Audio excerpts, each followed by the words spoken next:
ठाणे लोकसभेसाठी शिवसेनेकडून रवींद्र फाटक यांची वर्णी लागण्याची शक्यता आहे। शिवसेनेचा बालेकिल्ला असलेल्या मुख्यमंत्री शिंदे या जागेसाठी आग्रही आहेत।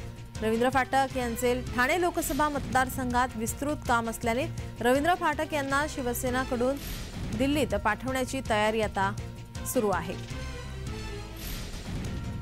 ठाणे लोकसभेसाठी शिवसेनेकडून रवींद्र फाटक यांची वर्णी लागण्याची शक्यता वर्तवली जाते। शिवसेनेचा बालेकिल्ला असल्याने मुख्यमंत्री शिंदे या जागेसाठी आग्रही आहेत। आता रवींद्र फाटक यांना लोकसभेसाठी त्यांची वर्णी लागते की नाही याकडे आता सर्वांचं लक्ष लागलेलं आहे। मुख्यमंत्री एकनाथ शिंदे ठाण्यातील या जागेसाठी आग्रही आहेत। फाटक यांना आता शिवसेनेकडून दिल्लीत पाठवण्याची तयारी सुरू झालेली आहे। त्यामुळे आता त्यांची या ठिकाणी वर्णी लागणार की नाही याकडे आता सर्वांचं लक्ष लागलंय। आपले प्रतिनिधी कुणाल भोईटे आपल्या सोबत फोन लाईन वरून जोडलेत। कुणाल, काय अधिकची माहिती? एकंदरीत निवडणूक आयोगाने लोकसभेच्या निवडणुकीच्या तयारीसाठी एप्रिल महिन्याची डेडलाईन प्रशासनाला दिल्यापासून महाराष्ट्रात लोकसभेचे पडघम वाजायला सुरुवात झालेली आहे।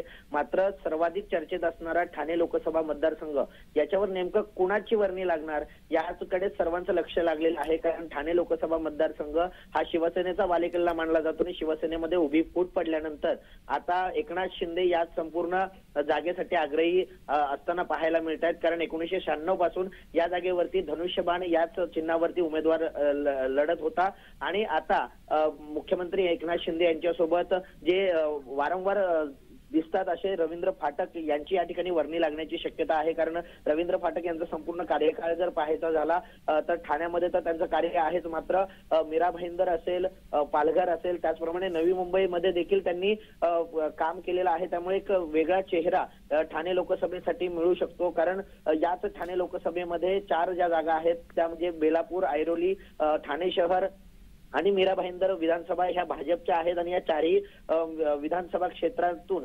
2019ला राजन विचारे यांना मोठा मताधिक्य मिळालं होतं आणि अशाच प्रकारचा आता याच निवडणुकीला देखील रवींद्र फाटक यांची वर्णी लागल्यानंतर किंवा रवींद्र फाटक या मतदारसंघातून निवडून आल्यानंतर एक मोठं मताधिक्य त्यांच्या पाठीशी असू शकतं आणि याचसाठी एकनाथ शिंदे हे रवींद्र फाटक यांची वर्णी लावू शकतात आणि रवींद्र फाटक यांना दिल्लीला पाठवण्याची तयारी जी आहे ती शिवसेनेकडून सुरू करण्यात आलेली आहे। नीलम, धन्यवाद कुणाल, तुम्ही दिलेल्या सविस्तर माहितीसाठी। ठाणे लोकसभेसाठी आता रवींद्र फाटक यांची वर्णी लागण्याची शक्यता आहे।